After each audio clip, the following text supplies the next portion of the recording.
ओम शांति। नेकी की राहों पे तू चल, रब्बा रहेगा तेरे संग। नेकी की राहों पर तू चल, रब्बा रहेगा तेरे संग। वो तो है तेरे दिल में, हाँ, तू क्यों बाहर उसे ढूंढता। नेकी की राहों पर चल, रब्बा रहेगा तेरे संग। कभी है वो साहिल पे, कभी है वो मौजों पे, कभी है परिंदा वो उड़ता हुआ। वो तो खुदा है, जीवन है, रहा है। उसको ना मजहब में कैद करना।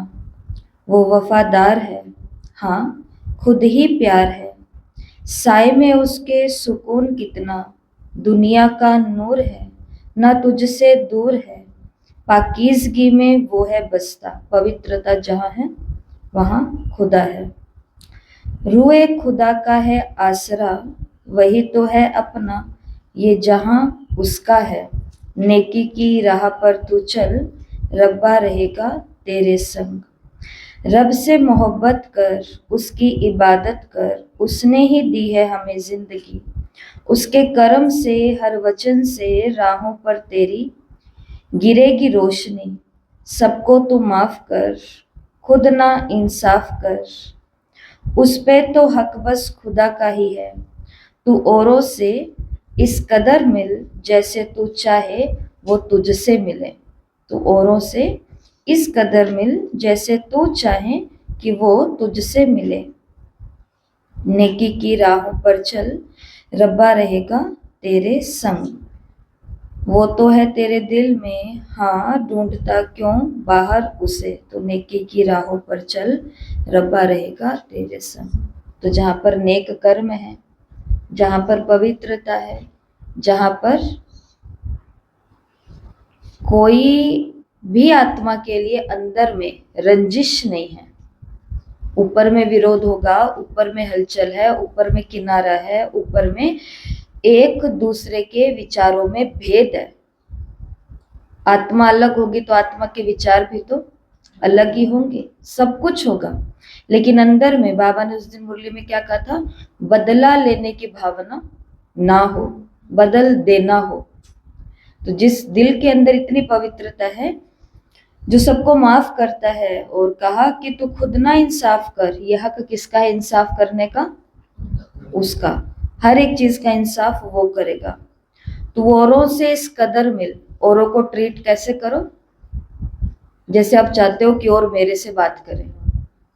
जैसे खुद से गलती होती है तो हम कैसे चाहते हैं कि लोग मुझे आकर के माफ कर दे उस गलती के लिए, ऐसे ही और अगर किसी काम को बिगाड़ते हैं, गलती होती है, तो हमें भी उनको कैसी ट्रीटमेंट देनी चाहिए। इसलिए उस दिन हमने बात की थी ना, समानुभूति। सहानुभूति की इतनी आवश्यकता नहीं अब दुनिया में। अब ज्यादा आवश्यकता किसमें है? समानुभूति। एक परिवार है 5 7 10 जनों का, या 2 3 4 जनों का भी, वो चारों पांचों 6 जने इकट्ठे रहते हैं, वहां पर एक दूसरे को क्या सहानुभूति देंगे? खाना बन रहा है, सबके लिए बन रहा है, कपड़े आ रहे हैं, सबके लिए आ रहे हैं, ठंडे में बैठ रहे हैं, सब ठंडे में बैठ रहे हैं, रजाइयां निकल रही हैं, सबके लिए निकल रही है, छाते आएंगे, सबके लिए आएंगे, जो भी चीजें हैं वो सबके लिए। तो वहां पर सहानुभूति नहीं, वहां पर एक दूसरे को क्या देनी पड़ती है? एक दूसरे के प्रति समानुभूति रखनी पड़ती है, कि जैसा फीलिंग मुझे होती है वैसी फीलिंग इसको होती है। जब ये चीज, तो ये यहाँ पर कहा गया कि तू औरों से इस कदर मिल, जैसे तू चाहे वो तुझसे मिले। वो वफादार है, हाँ, खुद ही प्यार है। भगवान वफादार है, और वो प्रेम का सागर नहीं, वो खुद ही क्या है? प्रेम है, वो खुद ही प्यार है। साए में उसके सुकून कितना, दुनिया का नूर है, तू ना उससे दूर हो। पाकीज़गी में वो सदा है बसता, रूए खुदा का है आसरा। हमें कौन सी आत्मा का आसरा मिला है? परम आत्मा। रूए खुदा का मतलब परम आत्मा। तुझे उसका आसरा है, वही तो अपना है, उसका ही ये सारा जहां है। तो ये जो गीत है, ये गीत लिखने वाले विदेश के व्यक्ति हैं, और ये क्रिश्चियन धर्म का गीत है। और कहा जाता है, बताया हुआ है कि 200 से अधिक जो भी इसके अंदर शब्द आ रहे हैं, ये बार बार बाइबल के अंदर क्राइस्ट ने क्या सब बातें गॉड से, या गॉड ने उनको क्या प्रेरित किया, उन्होंने समाज के आगे क्या रखा, सारी बातें बाइबल की है, लेकिन इसको गीत के अंदर कन्वर्ट किया गया है। तो ये सब बातें हैं। भगवान के ऊपर सबसे ज्यादा क्या चाहिए? उसकी राह पर चलना है, नेकी की राह पर तू चल, रब्बा रहेगा तेरे संग। तो भगवान को अपने अंग संग रखने के लिए सत्य की राह पर चलना पड़ेगा। लेकिन सत्य की राह पर चलना आसान है कि मुश्किल है? आसान है? मुश्किल है। इस झूठ के मंजर के बीच में सत्य की राह पर चलना आसान तो नहीं है। तो नेकी की राह पर भी चलना है, साथ में नेकी की राह पर चलते हुए भगवान के संग में ही चलना है। संग नेकी की राह का हो, लेकिन संग दूसरा मिल जाए तो यहाँ पर भी थोड़ा खतरा है। तो ये सब कुछ चीज होने के लिए हमको सबसे पावरफुल टूल चाहिए, और वो है भगवान की हर बात के ऊपर निश्चय। निश्चय, निश्चय का क्या चाहिए? नशा चाहिए। 2 मुरलियां हैं। एक मुरली तो 1974 की रही हुई है पहले, 4 जुलाई 1974। इस मुरली के अंदर बाबा ने शुरुआत में ही कहा कि तुमको डबल नशा होना चाहिए। वो 2 नशा तो बाबा ने बताया कि कर्मातीत अवस्था का नशा, विश्व का मालिक बनने का नशा दूसरा। लेकिन नशा, निशाने का नशा, नशे की निशानी है निश्चय। नशा चढ़ता है ना, तो उसकी निशानी क्या है? निश्चय। निश्चय। और निश्चय की निशानी क्या है? निश्चिंत। ये बाबा ने मुरली के अंदर महावाक्य बोला कि नशे की निशानी है निश्चय। जितना नशा उतना निश्चय, और जितना निश्चय उतना जीवन निश्चिंत। जैसे एक राजा एक गुरु के पास पहुंचते और उनको जाकर के बोलते हैं कि मुझे कोई एक पावरफुल मंत्र दे दो, जो मंत्र बस मेरे रात दिन सबको बदल दे। तो गुरु जी के पास जाता है और वो उसके राजगुरु हैं, वो उसको एक मंत्र देते हैं। जैसे वो मंत्र का जाप करना शुरू करता है, जिस दिन से, उसी दिन से मुसीबतों का पहाड़ आना शुरू हो जाता है। अचानक से आक्रमण, अचानक से बहुत सारी सेना का नुकसान, अचानक से उसको बुरे बुरे सपने आने लगते हैं। वो कल्पनाएं करने लगता है कि मुझे बीच नगर के अंदर लोगों के द्वारा निर्वस्त्र किया जा रहा है, कालिक पोती जा रही है, जूतों की माला पहनाई जा रही है, मुझे टॉर्चर किया जा रहा है, सब लोग मेरे ऊपर थू थू कर रहे हैं। ऐसे उसको सपने आते हैं, जबकि वो राजा बहुत अच्छा है, उसको कभी ऐसे सपने नहीं आए।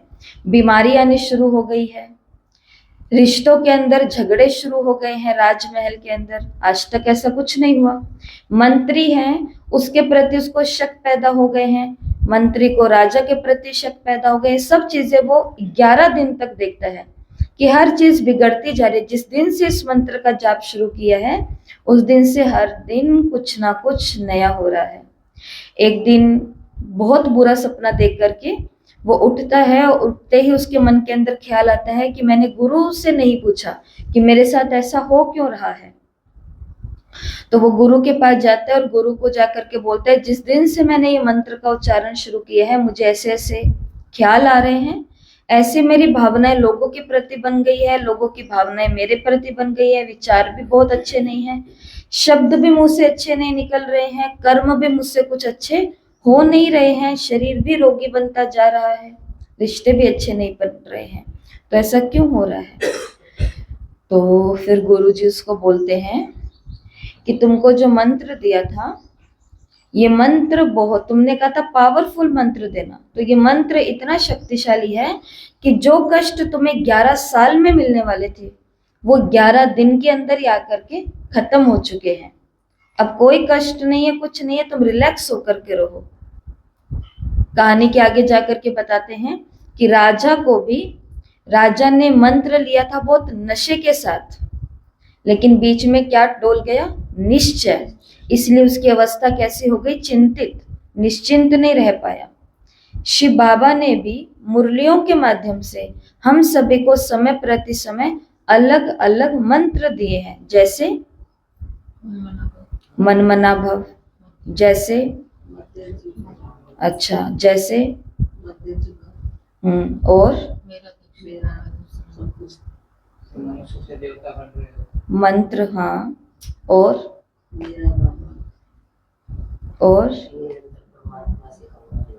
कंबाइंड,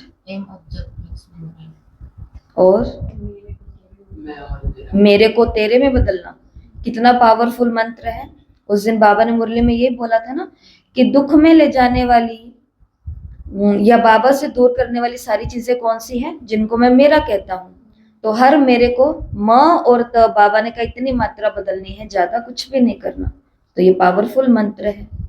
तो ऐसे बहुत सारे मंत्र बाबा के द्वारा हमें मिले हैं, लेकिन इन मंत्रों को लेने के बाद में परीक्षाएं आनी शुरू हो जाती है उसी दिन ही।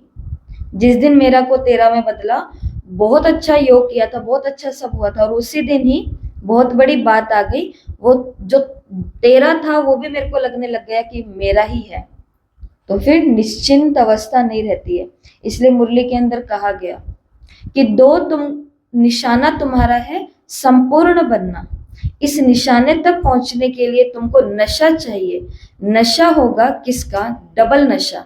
एक तो नशा चाहिए कर्मातीत अवस्था का नशा, इस देह से, देह की बातों से, कर्म बंधनों से, प्रकृति द्वारा निमित्त मात्र जितने भी कर्म मिले हुए हैं, इन सभी से पुरुषार्थ करते करते अनुभव करेंगे कि हम कर्मातीत हो चुके हैं।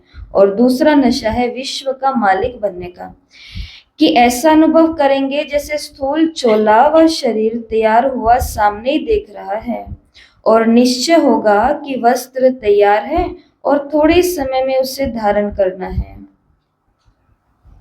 कल ये पुराना शरीर छोड़ नया शरीर धारण करेंगे।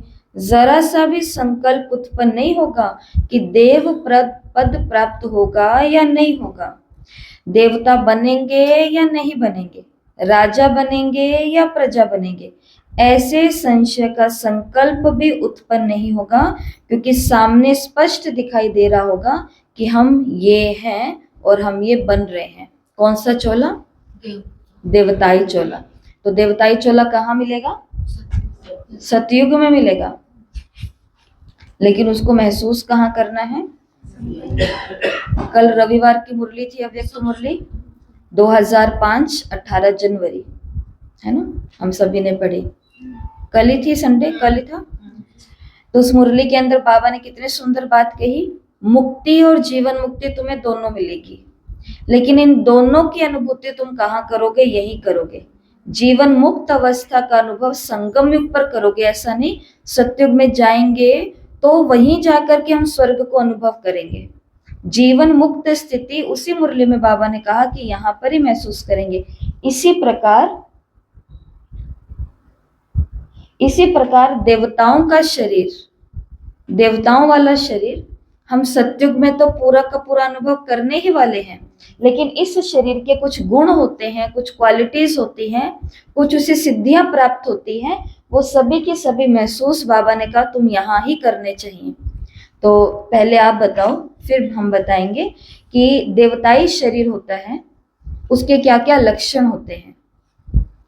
जो देवताओं का शरीर होगा उसके क्या क्या लक्षण होंगे, जिससे हमें तो कंचन, कंचन का मतलब निरोगी, ठीक है।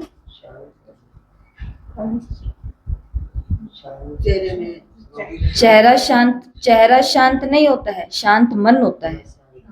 चेहरा तो खुशनुमा होता है।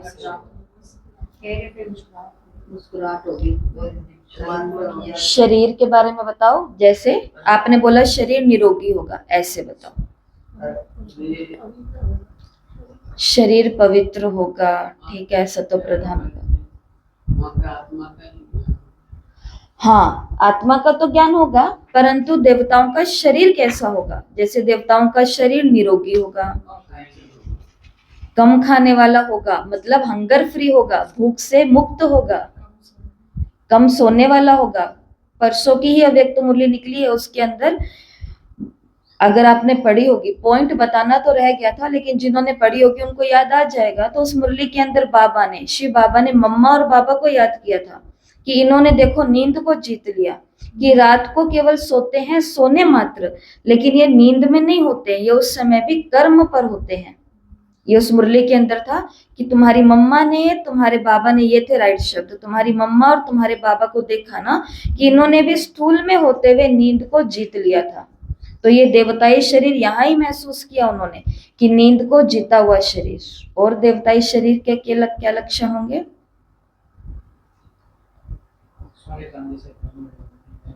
यहाँ पर तो नहीं आ सकते, यहाँ पर तो लूट लेंगे।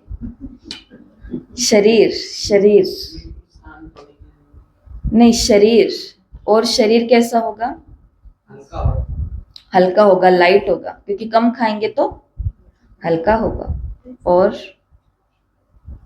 पहले आप कैसे सोचोगे? सोचने का तरीका सीखो आज।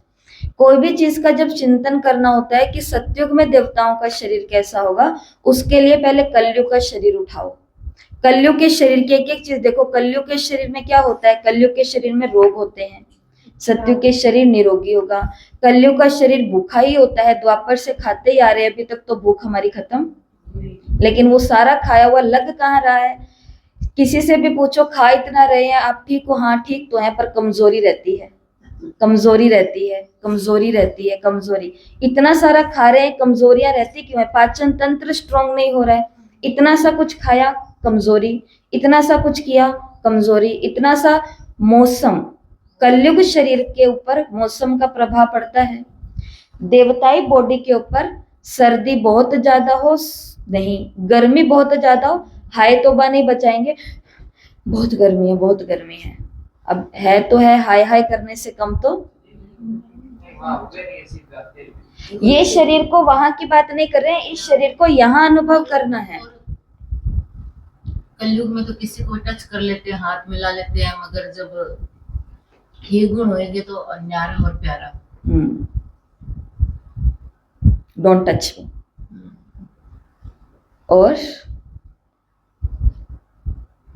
कलयुगी शरीर के अंदर क्या होता है? ये रहा कलयुगी शरीर, नेचुरल होएगा, हाँ। ये यहाँ पर पाउडर, क्रीम, प्रोडक्ट्स यूज करने पड़ते हैं, परफ्यूम लगाना पड़ता है, खुशबूदार शरीर होगा। देवताओं का शरीर सुगंधित होगा, और ये हमारा शरीर कैसा होता है? सुगंधित नहीं होता है। लेकिन जो योगी होते हैं, ये होते हैं ना, इनका यहाँ पर भी शरीर ऐसा ये बना लेते हैं, बहुत बहुत हद तक। तमोगुणता का प्रभाव तो रहेगा, लेकिन जो एक सामान्य व्यक्ति होता है और एक योगी व्यक्ति होता है, उसके अंदर फर्क आ जाता है। और कुछ आ रहा है? कलयुग का शरीर थकता है, देवताई शरीर थकेगा नहीं, शरीर खुश होगा। कलयुगी शरीर इधर उधर देखने, आंखें इधर उधर होएगी, मगर जो देवताई स्वरूप होएगा एकाग्र होगा लक्ष्य के प्रति। राज्यसभा में जाने का समय हो गया, रास का समय हो गया, भोजन का समय हो गया, पिकनिक का समय हो गया, स्कूल का समय हो गया, पढ़ाई का समय हो गया। इस शरीर को अलार्म की जरूरत पड़ती है, धक्के की भी जरूरत पड़ती है, हिलाने की जरूरत पड़ती है। कलयुगी शरीर फिल्मी डांस और होएंगे तो ऐसे जोर जोर से करेंगे, थिरकेगा। हाँ, वो केवल रास करेंगे। और कोई आ रहा है? लक्ष्मी बहने कहते चलो अब सुनते हैं वो जो दीदी बताएंगे। ऐसा तो ऐसे ए से लेकर के वी तक ये कुछ पॉइंट्स हैं, 21 पॉइंट्स हैं, बाकी तो यहाँ पर चिंतन किया ही है। तो इस मुरली के अंदर ही बाबा ने बोला है कि जो इस नशे वाले होंगे ना, उनको अपना शरीर बिल्कुल सामने दिखाई दे रहा होगा। सामने दिखाई देने का मतलब उनको महसूस हो रहा होगा कि अब हम अपने संपूर्णता से ज्यादा दूर नहीं है, हम ये बस बन ही तो चुके, बस थोड़ी सी कमी रही हुई है। पहला, ये डिवाइन बॉडी जो होगी ये अलौकिक होगी। अलौकिक जैसा भी सुना ना कि लौकिक में आने का बहुत ज्यादा उनको इंटरेस्ट नहीं होगा। दृष्टि लेने देने का रहेगा, कम बोलने चलने का रहेगा, आराम से उठना बैठना, आराम से डांस करना। ऐसा नहीं है कि हम भगवान के बच्चे बन गए हैं तो हम नीरस जीवन को जी रहे हैं, ऐसा बिल्कुल नहीं है कि योगी बन गए तो बोरिंग लाइफ है। ब्रह्मा कुमारीज लाइफ कभी भी बोरिंग लाइफ नहीं होती है। नए नए लोगों से मिलना, नई नई जगहों पर जाना, नए नए विचारधाराओं की चर्चा करना, नई नई एक्टिविटीज होती है। बुजुर्गों के साथ में तो बुजुर्गों के माहौल में है, बच्चों के साथ में तो बच्चों के माहौल में, और अपने माहौल अपने संग में है तो वो अपने ही माहौल के अंदर है। तो इस एक पॉइंट के अंदर सारी बातें आ गई है, सब कुछ होगा लेकिन कुछ भी लौकिक नहीं होगा। गीत बज रहा होगा एकदम, होली है, होली का ही कोई लौकिक गीत सेंटर पर बज रहा होगा, लेकिन बाकी सब जो बाहर से आने वाले, बाहर का मतलब जो ज्ञान में नहीं चलते उस दिन कोई, वो भी आए हुए समझ लो, तो उनके डांस करने का तरीका अलग होगा, लेकिन बाबा के बच्चे का अलग होगा। अगर वो इस भान में है तो अलग होगा। तो मतलब वो खाना है, पीना है, उठना बैठना, बोलना चलना, कोई भी एक्टिविटी है तो ये बॉडी कैसा रिएक्ट करेगी? अलौकिक रिएक्ट करेगी। शरीर ही अलौकिक करेगा, शरीर से एकदम से ये काम होंगे ही नहीं। फिर सोचेंगे कि हाँ इतने सालों बाद मेरी सहेली आई और ये सोचेगी कि ये तो हाथ भी नहीं मिला रहे हैं, तो उनसे हाथ मिलाएंगे इतना सोचने के बाद में, सोच के तो जाएंगे। नहीं तो ज्ञान एकदम से गायब हो जाता है। वो एकदम से भागे भागे जाते हैं, यही भूल जाते हैं कि हम खड़े किनके साथ। हमने देखा है माताओं को जब हम जाते हैं तो बहुत बारी ऐसी चीजें होती हैं कि वो किनके साथ है वो ये भूल जाते हैं जैसे वो उनको देखते हैं।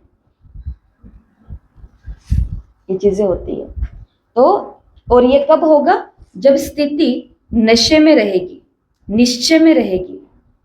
और दूसरा इस बॉडी का बॉडीलेसनेस, शरीर है ही नहीं ऐसी अनुभूति होना, ये देवताई शरीर होता है। जो आपको कल भी बताई थी अशरीरी अवस्था, जब हम बहुत ज्यादा अपनी सेवाओं में, कर्मों में बिजी होते हैं, उस समय में शरीर अपनी तरफ आकर्षित नहीं करता है। जब एक्सरसाइज कर रहे होते हैं तब शरीर का वो वाला विकारों का आकर्षण होता है, तब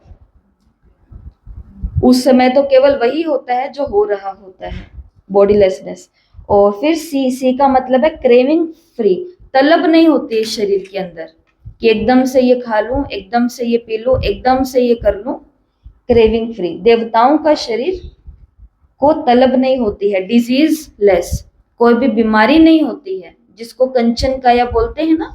तो कंचन का मतलब तो वैसे गोल्ड होता है, सोना होता है, लेकिन देवताओं की कंचन काया इसका मतलब ये नहीं कि हाथ सोने का है तो हिलेगा कैसे, पांव सोने का है तो हिलेगा कैसे, होठ सोने के हैं तो मुस्कुराएंगे कैसे, या फिर बोलेंगे कैसे, या फिर नॉर्मल कैसे रहेंगे। तो डिजीज लेस का मतलब है कंचन का मतलब है निरोगी, कंचन काया होती है देवताओं को। इसलिए आज तक कृष्ण ने शायद सतयुग में एसी का यूज नहीं किया होगा क्योंकि यहाँ तो नेचुरल था ना, लेकिन कलयुग के अंदर जिनके पास ठाकुर घर में बिठाया हुआ है, गोपाल बिठाया हुआ है, उसने उसके लिए एसी भी है, छोटा सा पंखा भी है, छोटा सा कूलर भी है, छोटी सी रजाई भी है, सब प्रोडक्ट कलयुग वाले दे दिए हैं। इतना सब कुछ कर दिया, लेकिन कृष्ण के आगे कोई दवाई रख पाया कि इसको सर्दी में कहीं जुकाम ना हो जाए या सर्द गर्म ना हो जाए, मैं इसको बाहर लेके जाती हूँ फिर एकदम से अंदर एसी में लेकर के आती हूँ? नहीं, किसी का भी कभी ये विचार नहीं आया। ये विचार आया कि मैं एसी में रहती हूँ तो मेरा गोपाल भी पंखे एसी में रहना चाहिए, लेकिन मैं सारा दिन ऐसे ऐसे करती रहती हूँ तो मेरे गोपाल के आगे भी हैंकी रखना चाहिए, उसको भी कभी जुकाम लग जाए तो आया किसी को विचार? नहीं आया किसी को। क्यों? क्योंकि देवताओं का शरीर डिजीज लेस होता है, उसमें बीमारियां नहीं होती है। अब इस शरीर को कहाँ बनाना है? हमें यहाँ ही बनाना है। योगी जीवन है और हर दिन बीमार है, आज यहाँ बीमारी है, आज यहाँ बीमारी है और कल यहाँ बीमारी है। योग का प्रभाव पड़ ही नहीं रहा है और बीमारियां किस दो कारण से आती है? मन के चिंताओं, नहीं, इसको हटाओ, शरीर का ही बताओ। खान पान, एक तो खान पान और दूसरा दिनचर्या, जिसके अंदर भागदौड़ नहीं है, जिसके अंदर जैसे अब हमने समझा है तो कुछ हो रहा है, एक्सरसाइज नहीं है, ये कुछ घुमाई सैर नहीं है, जिसके अंदर फिजिकल एक्टिविटी नहीं है और जिसके अंदर खाने के ऊपर प्रॉपर डाइट पर ध्यान नहीं है, उस शरीर के आपको सजा करके बिठा दो लेकिन बीमारियां लगेगी लगेगी। इसके लिए इस शरीर को यहाँ ही बनाना है, बीमारियों से मुक्त ही संस्कार लेकर के जाने हैं, तो सत्य में बीमारियों से मुक्ति वाले संस्कार रहेंगे। नहीं तो यहाँ पर गोली खाने की आदत है ना, रात दिन 1 गोली 2 गोली 3 गोली 4 गोली, तो ये संस्कार साथ में ले गए तो सत्युग में भी क्या ढूंढेंगे फिर? ये संस्कारों की बातें। तो इसलिए अपना चेक करना है कि मेरा शरीर, ये भी बाबा की मुरली में सुन लेते हैं। इसी मुरली के अंदर ही बाबा ने एकदम से मुरली को पलटा था और मुरली के लास्ट में बाबा ने जाकर के बोला है, तुमको ये तन किस लिए मिला है, इसलिए से मतलब तुमको ये मन किस लिए मिला है, और तुमको ये धन किस लिए मिला है। कल मुरली सबने पढ़ी होगी, कल तो यही मुरली पढ़ने का काम था हमारा। तो तुमको ये तीनों चीजें मिली। और बाबा ने मुरली के अंदर उदाहरण क्या दिया कि जब जड़ मूर्तियों के मंदिर में जाते हो, वहां जाते हैं और हमको प्रसाद मिलती है, और प्रसाद का एक दाना नीचे गिर जाए तो उसको कैसे उठा करके क्या उसका फिर क्या करते हैं, उसको उठाते हैं, ऐसे ऐसे ऐसे ऐसे ऐसे करते हैं और फिर खा लेते हैं कि भाई प्रसाद है, मंदिर में गिरा हुआ है, गिरेंगी थोड़ी ना। बाबा ने कहा उस जड़ मूर्ति के आगे प्रसाद का दाना तक गिरने नहीं देते, मस्तक पर लगा करके खा लेते। बाबा का उदाहरण दिया हुआ है, हम नहीं दे रहे हैं। इसी प्रकार तुमको ये जो तन मिला है, ये धन मिला है और ये मन मिला है, सोचने की शक्ति, ये प्रभु की प्रसाद है। अगर ये केवल बीमारियों को ही भोग रहा है, सेवा तो पता नहीं कब करेंगे, वो कोई युग भी आएगा क्या कभी। धन केवल डॉक्टरों के पास ही जा रहा है, कभी भंडारी में, कभी मधुबन में, कभी सेवाओं में आ ही नहीं रहा है, क्योंकि सारा धन तो उधर ही जा रहा है, खर्चे इतने हैं, क्या करें। और मन तो सारा दिन दुविधा के अंदर ही रहता है, बीमार हो गए हैं, बूढ़े हो गए हैं, बीमार हो गए हैं। और तो बाबा ने कहा प्रभु की प्रसाद को तुम क्या कर रहे हो, ठुकरा रहे हो। उन्होंने तो उठाया, माथे पे लगाया और स्वीकार किया, और तुम तो प्रभु, ये तन मन और धन तुम्हारा नहीं है, ये हमारा है। कहीं सोचो, धन तो इन्होंने कमा के लाया है, तन माँ बाप ने दिया है, मन तो मैं आत्मा अपने साथ लेकर के घूम रही हूँ, मरूंगी तो भी मेरे साथ रहेगा, ऐसा ख्याल तो नहीं है ना। ऐसा ख्याल है तो बदल लेना चाहिए ना।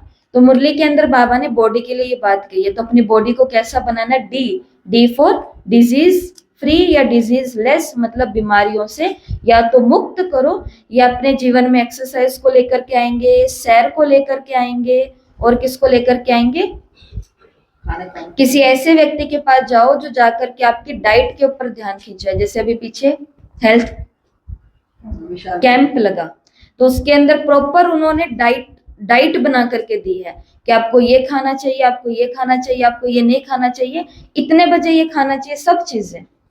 तो बॉडी को यहाँ पर ही बनाना है, तभी तो भगवान की सेवा में वो पैसा जो उधर जा रहा है, वो पैसा यज्ञ की सेवा में आएगा। वो मन जो बीमारी में जा रहा है, वो मन इधर आएगा, और तन वायुमंडल वातावरण को बनाने में तन मन धन का सहयोग मिलेगा। चौथा का मतलब है एक्सटर्नल, मतलब कि अविनाशी। ऐसा नहीं है कि हम मरेंगे नहीं, पर अविनाशी का मतलब है कि लॉन्ग टर्म तो गाड़ी चलनी चाहिए ना। ये ना मन के अंदर ख्याल आए, देखो मेरी बात को आप बहुत अच्छे से समझ जाओगे, क्योंकि ये सबके लौकिक परिवारों में या तो घटा होगा या किसी ने इसको घटते हुए अपने आसपास में देखा होगा। जब कोई व्यक्ति अपने शरीर से हार जाता है ना, एक बीमारी ने पकड़ लिया, उसके बाद में वो व्यक्ति ना खुद जीना चाहता है और ना ऊपर वाले चाहते हैं कि ये और दिन रहे, भगवान इन्हें इस दुख से मुक्त करो। वो खुद कहते हैं, क्योंकि वो आत्मा कष्ट को भोग रही है, और वो आत्मा खुद तो कह रही है। वो इसलिए नहीं कहते ऊपर वाले कि हम दुखी हो गए इनकी सेवा कर करके, वो इसलिए कहते हैं कि इनका दुख ही नहीं खत्म हो रहा, आत्मा इतने दुख में, हमें सेवा करने में कोई प्रॉब्लम नहीं है। तो जब हम इतने कष्ट में होंगे तो हमारा मरने का मन करेगा, लेकिन एक्सटर्नल क्या बोला, ये अविनाशी का मतलब है कि हमारा जीने का मन करेगा। मतलब कि दादियां 104, 101 साल के हो गए, इतने साल के हो गए, तो भी इनको कोई बोले कि रुको जाओ। हाँ, वो बात अलग है कि ये बोलते थे कि बाबा बाप से बहुत दिन हो गए दूरी बनाए हुए, बहुत सेवाएं कर ली, अब आपके पास आना है।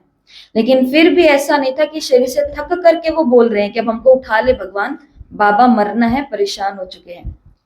तो ये बॉडी का अनुभव भी कहाँ करेंगे, ये बात यहीं की हो रही है, मत सोचना डिवाइन बॉडी का मतलब उधर की बातें हो रही है। इस निशाने तक हमको आज ही पहुंचना है। फिर आगे एफ का मतलब फ्लेक्सिबल का मतलब थोड़ा लचीला। शरीर कैसा होना चाहिए, लचीला, ऐसे नहीं कि फिर उठा नहीं जा रहा और उठ गए तो बैठा नहीं जा रहा। कल एक बहन ने बहुत अच्छी बात बताई थी, वो उसने हंसाया भी था। वो कहते, क्योंकि अभी एक्सरसाइज कंटिन्यू चल रही है ना, तो वो कहते कि मैंने ये अनुभव किया इस 1 महीने के अंदर लगभग कि मेरे रसोई के अंदर जो मैं डब्बे रखती थी डेली यूज वाले, मिर्च मसाला और ये सब चीजें, ये मैं ऊपर की तरफ नहीं, ये मैं ऊपर की तरफ मतलब बराबर की तरफ रखती थी, बहुत ऊपर और बहुत नीचे, शायद उनका नीचे रखने का स्थान होगा। तो कहते वहां नहीं रखती थी, मैं अपने सामने रखती थी। क्यों? क्योंकि नीचे होना पड़ेगा, उठाना पड़ेगा, इसलिए हाथ डाला सामने और सामने से लिया। लेकिन अब मैंने अपने डब्बे कहाँ सेट कर दिए? नीचे। अब आराम से मैं जाती हूँ और आराम से उठाती हूँ। तो अपनी बॉडी को, देवताओं की बॉडी कैसी होती है? लचीली होती है। तो मेरी बॉडी भी, क्योंकि देवता तो मुझको ही बनना है ना, या पड़ोसी को वरदान देना है उनको भी कि वो भी बने। लेकिन पहले तो कहीं वो वाला काम ना कर दें कि राम राम जिनको कहा वो तो बाहर आगे निकल गए, और जिसने कहा वो अभी तक अपना धोती ही संभाल रहा है। फ्लेक्सिबल। और जी सातवां है जी ग्लोइंग, चमकदार, मतलब एकदम तेज होगा। जिसकी देवताओं की बॉडी बन जाएगी ना, जो उसके बहुत नजदीक होंगे, जैसे सत्यु के देवताओं के चमक होती है चेहरे पर, ऐसे ही इन आत्माओं के चेहरे पर या बॉडी में ही क्या होगा? तेज होगा, ग्लो होगा। ऐसा नहीं कि वो वाला फेशियल करो ग्लो वाला, क्या बोलते थे उसको? Gold facial. गोल्ड भी होता है फेशियल, उसके अंदर सोना मिला हुआ होता है, तो उसको बोलते हैं गोल्ड का। ज्यादा पैसे लगते हैं। हाँ, कुछ तो सोने का होता होगा तभी उसके अंदर गोल्ड आया है। तो गोल्ड का करने से क्या हो जाता है? आपकी स्किन गोल्ड जैसी हो जाती है। लेकिन हमको इतना खर्चा नहीं करना है, क्योंकि हमको केवल इधर को नहीं, हमको पूरी की पूरी काया को कंचन ग्लोइंग बनाना है। तो ग्लोइंग होगा उनका, देवताओं का। एच हंगर फ्री, मतलब जो आपने बताया कि भूख से मुक्त होगा। भोजन खाना है, बस खाना है, क्योंकि शरीर को चलाना है, क्योंकि खाएंगे नहीं तो फिर काम नहीं होगा। जैसे गौतम बुद्ध ने जब सन्यास के मार्ग पर पत्नी बच्चे को छोड़ के निकले थे, तो उन्होंने अलग अलग गुरु को पकड़ा कि ये भी बहुत अच्छे, इनके पास रहूं, कुछ दिन यहाँ रहे, कुछ दिन यहाँ रहे। फिर वो जब जैन मुनियों के पास गए, तो वहां पर जाकर के उन्होंने ये समझा कि भूखा रहना, तपस्या करना, ये बहुत अच्छी साधना है, क्योंकि कितना खाने से ही तो सारा दिन काम होता है। ठीक है, देखो ग्रस्त में रहते हैं, उनको तो ग्रस्त में या हम सभी जो होते हैं, हमको पकाना होता है, फिर लाना होता है, पकाना होता है, खाना होता है, बर्तन मांजना होता है, फिर उसको सेट करना होता है। इतने में टाइम फिर से आ जाता है। उसको सेट करते इतने में फिर चाय का, शाम का कुछ चाय तो नहीं अभी, पर शाम का कुछ और हो जाता है। माना कहने का भाव ये है। लेकिन जैसे इधर होते हैं जैन धर्म के अंदर, तो उनको बनाने का तो डिपार्टमेंट नहीं है, लेकिन इसका मतलब ये नहीं है कि वो बनाते नहीं है तो उनका और कोई काम नहीं है। वो अगर बनाने का काम नहीं कर रहे हैं, लेकिन वो उतने दूर है घर बहुत, लेकिन गोचरी लेने के लिए जाते हैं। गोचरी है ना, भिक्षा लेना। भिक्षा तो बौद्ध धर्म के अंदर बोलते हैं, जैन धर्म के अंदर गोचरी बोलते हैं। तो वो फिर भी धूप होती है, ठंड होती है, लेकिन वो पैदल पैदल कितने टाइम? 3 टाइम खाना खाते हैं, तो तीनों टाइम सुबह भी चले जाते हैं, दूरी है, पास में जहां पर भी है, और एक दिन में एक घर में चले गए, उस घर में वापस नहीं जाएंगे ऐसे। और कभी कभी तो इन्हों को भूखा रहना पड़ता है, क्योंकि आसपास में कभी कुछ होते ही नहीं है लोग, या फिर घर खत्म हो गए, या फिर जिन्होंने साथ में प्रबंध किया वो लहसुन प्याज खाने पकाने करने वाले हैं, ऐसा कुछ। तो भले ही वो पकाते नहीं है, लेकिन खाने के लिए जाना तो पड़ता है, फिर अपने बर्तनों को लाना पड़ता है, फिर उनको भी मांजना पड़ता है, उनको भी सुखाना पड़ता है, उनको भी पहुंचना पड़ता है, काम करने पड़ते हैं। लेकिन वो खा रहे हैं केवल किसके लिए? ताकि खाएंगे तो स्वाध्याय करेंगे, खाएंगे तो साधना करेंगे, खाएंगे तो भगवान को। योगी खाता इसलिए ही है कि ज्यादा अच्छे रहेंगे। वैसे ब्रह्मा कुमार कुमारियों को एक्सरसाइज करने की आवश्यकता क्या है? क्योंकि वो तो आत्मा है, आत्मा का ज्ञान देते हैं। उनको शरीर को फिट रखने की आवश्यकता क्या? आत्मा का ही तो ज्ञान देते हैं, शरीर से तो हमारा कोई लेना देना ही नहीं है। लेकिन जगदीश भाई जी को जाते जाते क्या अफसोस रह गया था कि मैंने पूरे जीवन इस चीज पर इतना ध्यान दिया, लेकिन अगर मैं शरीर के ऊपर भी थोड़ा ध्यान दे लेता तो आज मैं थोड़े और साल जी लेता और बाबा के यज्ञ की और सेवा कर देता। क्योंकि भाई जी को थोड़ा इस चीज का अंदर में बुरा फील हो रहा था कि मैं बाबा को प्रत्यक्ष नहीं कर पाया, उससे पहले मैं जा रहा हूं। जगदीश चंद्र के रूप में तो नहीं कर पाया ना प्रत्यक्ष इस चीज का। इसलिए जाते जाते सभी ब्रह्मा कुमारी बहनों के लिए खास वो बोल करके गए कि आपको सेवाओं पर तो ध्यान देना है, लेकिन आपको अपने डाइट पर, आपको अपने सोने पर, आपको अपने एक्सरसाइज पर और इन सब चीजों के ऊपर भी विशेष, क्योंकि बॉडी को लंबा चलाओगी तो फिर सेवाएं ज्यादा, शायद 2 साल और जी लो तो 2 साल में शायद 2 आत्माओं को भी भगवान का परिचय दे दो, तो क्या कम बात है। दिखने में लगता है 2 ही तो हैं, पर वो 2 नहीं है। एक ब्रह्मा कुमारी कितने ब्राह्मणों के बराबर है? कौन से ब्राह्मण? वो दुनिया वाले ब्राह्मण, ये पवित्र ब्रह्मा कुमार। इन 100 पांडवों को एक तरफ रखो और एक पवित्र कुमारी को एक तरफ रखो, ब्रह्मा कुमारी को, ये है बराबरी इनकी। तो अगर और एक माता, एक ऐसी माता निकल गई जबरदस्त, तो वो पूरी एक जगत माता के बराबर है। वो उस पूरे सेंटर को संभाल लेगी। वहां पर ना धन की कभी कमी रहेगी, वहां ना अन्न की कमी रहेगी, और सेवाओं के लिए बहन जी को कभी किसी और की तरफ देखना भी नहीं पड़ेगा, क्योंकि वो संसार का जगत माता जाकर के थोड़ी ना बनना है। एक माता पूरे विश्व की माता, इसका अर्थात उस यज्ञ की वो क्या बन चुकी है? माता बन चुकी है। कि फिर कोई चिंता नहीं चलता। लगता है बहनों को भी कि ये बैठे हैं ना, क्या सोचने की जरूरत है।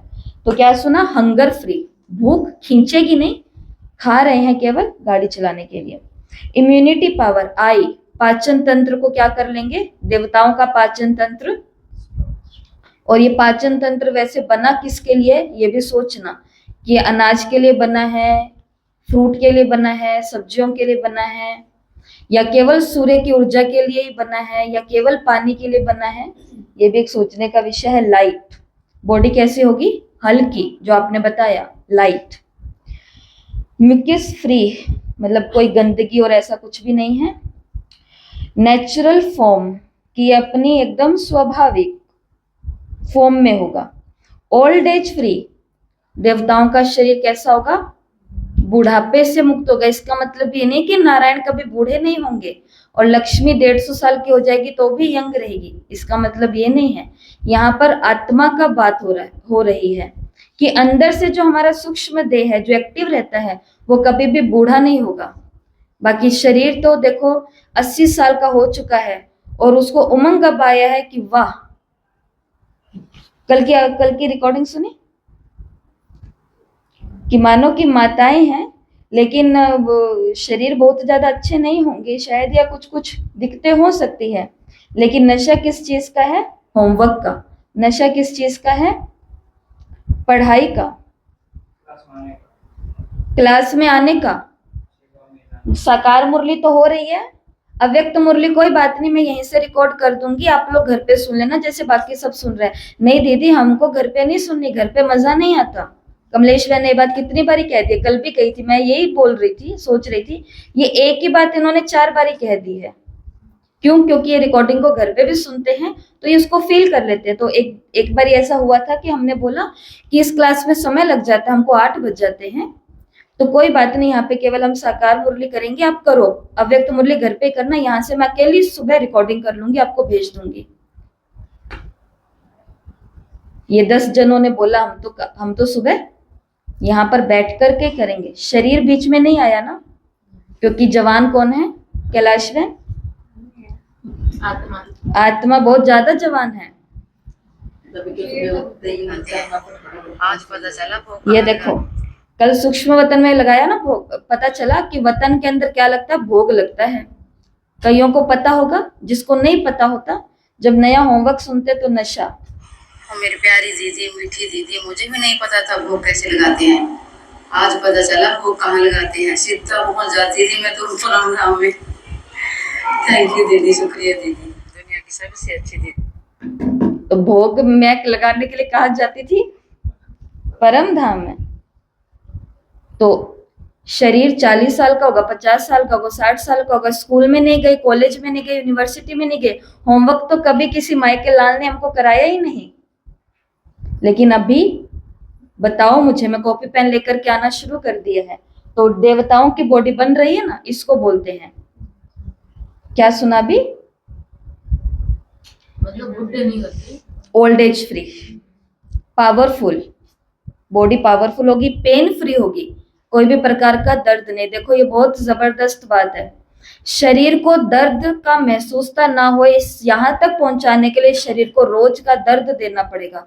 जिस व्यक्ति ने कभी जीवन में कोई भारी भरकम काम नहीं किया, उठा पटक नहीं की, एक्सरसाइज नहीं की, शरीर में कभी दर्द ही नहीं आया उसके, है ना, और उसको एक दिन वो गिरा और एकदम से हड्डी टूटी और एकदम से कुछ हुआ, ज्यादा कुछ नहीं हुआ पर थोड़ा सा कुछ हुआ था, थोड़ी सी प्रॉब्लम आई थी, लेकिन उसको दर्द कितना होता है, वो पूरे घर को दर्द में देकर के आ जाता है। जैसे हमने अनुभव किया वो अपनी लाइफ में कि जब हमें कुछ नहीं होता था और जब कुछ होता था तो मुझे ऐसे लगता था सारी इतना सा कुछ हुआ और मुझे लगता था कि मुझे ही सब कुछ हो गया। लेकिन जब रोज का कष्ट झेलते हैं, जब रोज दर्द को महसूस करने की आदत है, तो धीरे धीरे ये बॉडी अगर कहीं पर गिर भी जाए, कुछ हो भी जाए, तो इसको दर्द महसूस, लेकिन रोज का दर्द से निकालना पड़ेगा। प्योर, आपने बोला ना, पवित्र होगा शरीर, कैसा होगा, प्योर होगा। टेम्परेचर चेंजेस से फ्री होगा, ये स्लीप फ्री होगा, निद्रा से जीत, यहाँ पर मम्मा और बाबा की बात आई थी परसों की मुरली की। टायरलेस होगा, थकावट इसको महसूस नहीं होगी। 20वां है टी फॉर थ्रस्ट फ्री, प्यास से भी मुक्त होगा, हंगर से तो होगा, प्यास से भी होगा। जब नशे के अंदर रहने लग जाता है और विकल्स, साधन इसको चाहिए ना, तो उन सभी से भी ये धीरे धीरे बॉडी उपराम रहने लग जाएगी। ऐसी ये डिवाइन बॉडी है। तो आज का पहला होमवर्क कि ये मुरली पढ़ चुके हो, एक बार और आंखों के आगे से निकाल लेना, और इस मुरली के अंदर से ये 21 बातें आपको लिखनी है, और इन 21 बातों तक इसी जन्म में हमको पहुंचना है, तो सत्यु का शरीर मिलेगा। ये बाबा ने मुरली के अंदर कहा है। फिर उसके बाद में चिंतन करना है कि निश्चय के कितने प्रकार होते हैं। ये नहीं लिखना कि बाबा पर निश्चय, ज्ञान पर निश्चय, ड्रामा पर निश्चय, स्वयं पर निश्चय, ये 4 निश्चय पर तो मुरलियां चली हुई है। इसके अलावा लिखना किस किस पर निश्चय, बाबा की मुरली में आने वाले वरदान पर मुझे निश्चय है, बाबा की हर श्रीमत पर मुझे निश्चय है, बाबा के यज्ञ पर मुझे निश्चय है, और बाबा जो बच्चे लेके आए, बाबा ही लेके आए। ये तो हो गया। बाबा जिनको लेकर के आया है, बाबा की इस कर्मों की गुह्य गति पर भी मुझे निश्चय है। ऐसे करके आप जितने लिख पाए, ये आपको 2 होमवर्क चिंतन के हैं, एक ही होमवर्क चिंतन का, ये तो हो ही गया। यहाँ पर बाप से कौन सी बातें नहीं छिपानी। मुरली ने निश्चय की बात पकड़ते पकड़ते टर्न बदला, और बाबा ने मुरली में बोला कि बच्चे बाबा से बातें छिपाते हैं। कौन कौन सी बातें छिपाते हैं और कौन सी बातें हमको छिपानी नहीं है। वैसे बच्चे बाबा से अपने विचार छिपाते हैं, सोच रहे हैं बहुत नेगेटिव, लेकिन बाबा के आगे भी एक्टिंग करते हैं, मैं शांत स्वरूप आत्मा हूँ बाबा, मैं बिल्कुल शांत हूँ, और अंदर में बदले की भावना पैदा हो रही है। तो बाबा से ना अपने विचारों को छिपाना है, ना बदले की भावना को छिपाना। बाबा को बताओ कि बाबा मुझे उससे दुश्मनी की फीलिंग आ रही है, मुझे लगता है कि वो मेरा दुश्मन है। अपनी असली भावनाएं तो रखो। फिर हम सोचते हैं नहीं पॉजिटिव बोलना, पॉजिटिव तो बोलना ही है, पर इतना पॉजिटिव नहीं बोलना कि वो झूठ का ही रूप ले ले, हम यही भूल जाएं कि हम रियल में कौन है। एटलीस्ट बाबा से तो नहीं छिपानी, अपनी इच्छाएं नहीं छिपानी। मैं तो इच्छा मात्र अविद्या बन गई हूँ, मुझे कोई इच्छाएं नहीं है। अगर इच्छा है फेमस होने की, कि मुझे सब लोग प्रसिद्ध हो जाऊं, मैं, मुझे सब लोग जाने, सबके मुंह पर मेरा नाम हो, ये इच्छा अच्छी नहीं है। वैसे ये बहुत ही संसारिक इच्छा है, लेकिन अगर ये इच्छा भी है तो ये इच्छा भी बाबा के आगे रखो। बाबा इस इच्छा के अंदर कुछ परिवर्तन करेंगे, आपको फेमस करेंगे जहां पर आप हो, लेकिन उसका रूप बदल जाएगा और हमको फीलिंग भी नहीं आएगी। अपनी कल्पनाएं, जैसे इस राजा ने अपने गुरु से अपनी कोई भी कल्पना नहीं छिपाई कि मुझे बुरे बुरे ख्याल आ रहे हैं, मुझे बुरे बुरे सपने आ रहे हैं। कल्पना का मतलब है फैंटेसीज, कि कल को मेरी बेटी होगी, फिर बेटी का ये हो जाएगा, फिर बेटी की बेटी होगी, फिर मैं ये करूंगी, फिर उसको मुरली क्लास में लेकर के जाऊंगी। बेटी कौन सी, बेटी की शादी हो गई है? नहीं जी, बेटी तो अभी 8वीं क्लास में पढ़ रही है, लेकिन मुरली क्लास में किसको लेकर के आऊंगी? अगर बेटी को ही ले आए तो आपकी सारी कुल ही तर जाए। बेटी की बेटी की बेटी की बेटी, ये सारा डिपार्टमेंट 21 जन्मों तक सुधर जाएगा। लेकिन कल्पनाएं, तो ये फैंटेसीज भी बाबा के आगे बतानी, अपने सपने, यादें। मुझे किस किस की याद आती है? बोल, कि मैं कौन कौन से बोल बोलती हूँ, ये भी बाबा से छिपाते हैं। ज्ञान के बोल होंगे, ज्ञान की तो पॉलिश होगी। बोल सारे कौन से होंगे? देहाभिमान के, शौफ के, और अपने कर्म। मुरली के अंदर बाबा ने बोला, इस मुरली के अंदर बाबा ने बोला कि बाबा अगर भोलानाथ है तो ये नहीं भूलना कि बाबा साथ साथ में सब चीजों का हिसाब लेने वाला भी है। कख का चोर सो लख का चोर। बाबा के घर से अगर कोई चीज उठा ली, मेरे बाबा का ही तो घर है, क्या हुआ? लेकिन बिना पूछे उठाई ना। इतनी सी चोरी की, इतनी सी चोरी, वो चोरी है ही नहीं हमारे हिसाब से तो। लेकिन कख का चोर सो लख का चोर। बाबा ने कहा भोलानाथ हूं, घर खुला छोड़ा हुआ तुम्हारे लिए, लेकिन अगर यहाँ पर आंख रखोगे तो साथ साथ में हर कर्म का हिसाब लेने वाला भी मैं बैठा हूं। तुम्हारा ही परिवार, आपस में बातें करो, एंजॉय करो, हंसो खेलो, सेवाएं करो, सब कुछ करो, लेकिन इन्हीं के साथ मिल करके जब यज्ञ को डिस्टर्ब करने की बातें, या बहनों की बातें, या फिर इधर उधर की फालतू बातें करना शुरू किया, तो फिर बाबा ने कहा हिसाब किताब मैं ही लूंगा तुमसे, क्योंकि तुम खुद के तन की भी संभाल नहीं कर रहे और दूसरे के तन को भी कीचड़ में लेकर के तो जा रहे हो। ऐसी ये 8 बातें जो बाबा से नहीं छिपानी, नोट कर लेना, ये 8 बातें घर जाकर के। और आज का दूसरा चिंतन का काम सबको करना है, मेरे सपनों की दुनिया कैसी होगी, इसके बारे में लिखना है। आपके सपनों की दुनिया कैसी, जैसे मेरे सपने की दुनिया कैसी होगी, जहां पर सभी बहुत सुखी होंगे। मेरे सपनों की दुनिया कैसी होगी, जहां पर सब प्रभु प्रेमी होंगे। एक भी ऐसा नहीं होगा जिनको भगवान का नाम लेना पसंद ना हो, जैसे यहाँ पर मिल जाते हैं कभी कभी हमको, जो कर्म फिलोसफी को मानते हैं, जिनको भगवान से कोई मतलब नहीं है। तो मेरे को ऐसी दुनिया देखनी है, मेरे सपनों की दुनिया, जहां पर जैसे बच्चों को काम देते हैं ये वाला कि इंडिया ऑफ माई ड्रीम, मेरे सपनों का भारत कैसा होगा, जहां पर बेरोजगारी ना हो, जहां गरीबी ना हो, जहां भ्रष्टाचार ना हो। तो ऐसे आज सभी को लगभग 10 पॉइंट लिखने हैं, मेरे सपनों की दुनिया कैसी होगी। हो जाएगा? ये पहली मुरली, यहां तक।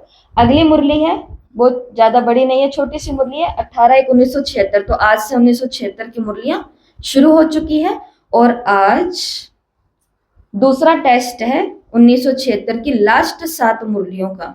12 बजे ग्रुप में लिंक आ जाएगा। कल सुबह के 5 बजे तक लिंक चालू रहेगा।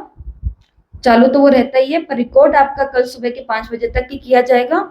इन 7 मुरलियों को पढ़ना है। 1976 की लास्ट 7 मुरलियां कल ग्रुप में भेज दी गई हैं, और बहुत अच्छे से बाबा को याद करके, I am spiritual memory master, जो पढ़ा है सब याद है, और मैदान में खुद पढ़ना है पेपर देने के लिए। तो 1976 की पहली मुरली, मुरली के अंदर बाबा ने 3 वरदान याद दिलाए। पहला वरदान, सदा बाप समान विधाता और वरदाता भव। दूसरा वरदान, सदा विश्व कल्याणकारी, विश्व स्वराज्याधिकारी भव। और तीसरा, सदा माया, प्रकृति और सर्व परिस्थितियों पर विजयी भव। ये 3 वरदान। बहुत अच्छी बात यहाँ बाबा ने बताई। मस्तक पर हो विजय का तिलक, हाथों में हो विजय का झंडा, और दिल में हो नारा। कौन सा नारा? विजय हमारा जन्म सिद्ध अधिकार है। बहुत यहाँ पर बढ़िया था। पुराने बच्चों के लिए बाबा ने कहा, पुराने बच्चों को तो डबल इंजन मिला ही हुआ है, बाबा और शिव बाबा, लेकिन नए बच्चों को भी कुछ मिला हुआ है। तो नए बच्चों को एक तो मिला हुआ है गुप्त मदद। भगवान गुप्त रूप में मदद करता है, और उनको पता ही नहीं चलता कि ये मदद भगवान मेरे को करके गया है। दूसरा, नए बच्चों को क्या मिलती है? लिफ्ट की गिफ्ट मिलती है। कौन सी लिफ्ट? खुशी के खजाने की। खुशियों का खजाना बाबा नए बच्चों को ज्यादा देता है। पुराने वाले तो इधर उधर में ज्यादा व्यस्त हो जाते हैं। नए वालों को खुशी का खजाने की लिफ्ट गिफ्ट के रूप में मिलती है। और तीसरा, जो नए बच्चों के जितने भी उल्हाने होते हैं, मैं भी ये करना चाहती थी, मुझे भगवान मिलता तो ये होता, ये होता, ये होता, उनके अंदर जितनी भी उल्हाने होते हैं, वो सभी उल्हाने उमंग उत्साह में आ जाते हैं। और उमंग उत्साह में आना मतलब प्यार में आना, और प्यार में काम अपने आप होता है। सेवाएं प्यार से करोगे तो अपने आप होंगी, और धक्के से करोगे तो थकावट, धक्का तो मारना ही है फिर, नहीं तो दो बातें भी सुनने को मिल जाएंगी परिवार के बीच में। जैसे एक छोटी सी बच्ची है, बहुत बड़ी नहीं है, छोटी बच्ची है, और वो पहाड़ी के ऊपर जा रही है। उसके पीछे पीछे एक राही भी है, यात्री भी है, वो भी अपना छोटा सा थैला लेकर के जंगल को क्रॉस कर रहा है, उसको भी दूसरी तरफ जाना है जंगल से। तो अपना थैला उठाते उठाते वो तो थक गया, चलता ही जा रहा है, चलता ही जा रहा है, चलता ही जा रहा है। रास्ते में भूख लग गई तो वो सोचता है कि क्या करूं, तो देखता है कि ये बच्ची तो मेरे से आगे आगे चल रही है और इसके तो हाथ में कुछ बहुत ही बड़ी चीज है पीछे की तरफ बांधा हुआ। तो और ये तो इसको भी लगता है भूख लगी, और ये तो पेड़ पर भी चढ़ गई इसको बांधे हुए चीज को लेकर के, और चीजें भी ले आई, और मेरे से तो पेड़ की एक टहनी तक भी नहीं पकड़ने की हिम्मत हो रही है। ऐसा कैसे? इसने इस बच्चे से पूछा कि तुम ये कैसे कर पा रही हो, और मेरे पास इतना सा थैला और तुम्हारे पास इतना बोझ है। वो उसको आगे लेकर के आते, वो कहती बोझ नहीं, ये मेरा छोटा भाई है, ये मेरा भाई है। भाई बोझ नहीं है, भाई क्या है? प्यार है। तो भाई का बोझ ही नहीं महसूस हो रहा। मुरली के अंदर बाबा ने बोला है तन, मन और धन, ये तीनों खजाने तुम्हारे लिए बोझ भी हैं और तुम्हारे लिए खजाना भी है। ये तीनों हमारे लिए बोझ भी है। बोझ क्यों है? क्योंकि प्रभु की प्रसाद को व्यर्थ में डाल रहे हैं। तो बाबा ने कहा हर दिन तुम्हारे ऊपर बोझ चढ़ता जा रहा है, इस तन से रोज बोझ चढ़ रहा है। पालना ले रहे हैं लेकिन पुण्य कर नहीं रहे हैं, बोझ चढ़ा। इसलिए जितनी पालना लो उतना पुण्य भी सेवा केंद्र पर कर कर आओ, अगर बोझ से हल्का होना है तो। मन भी भगवान से रोज खुशियां ले रहा है, लेकिन खुशियों का एवजा दे नहीं रहा है, बोझ। और तीसरा क्या है? धन। भगवान से लेते जा रहे और भगवान देता जा रहा है, लेते जा रहे देता जा रहा है, लेकिन उसकी हिस्सेदारी आज तक नहीं बांटी है भगवान के यज्ञ में। तो क्या चढ़ेगा? बोझ। तो बाबा ने कहा ये खजाने भी हैं और ये तुम्हारे ऊपर बोझ भी हैं, लेकिन इनसे प्यार करोगे तो सहजता से आगे निकल जाओगे, और प्यार नहीं करोगे तो उठाते रहो छोटा सा थैला, बोझ ही फील होगा फिर। तो ऐसे ये दो मुरलियां चली है, ठीक है।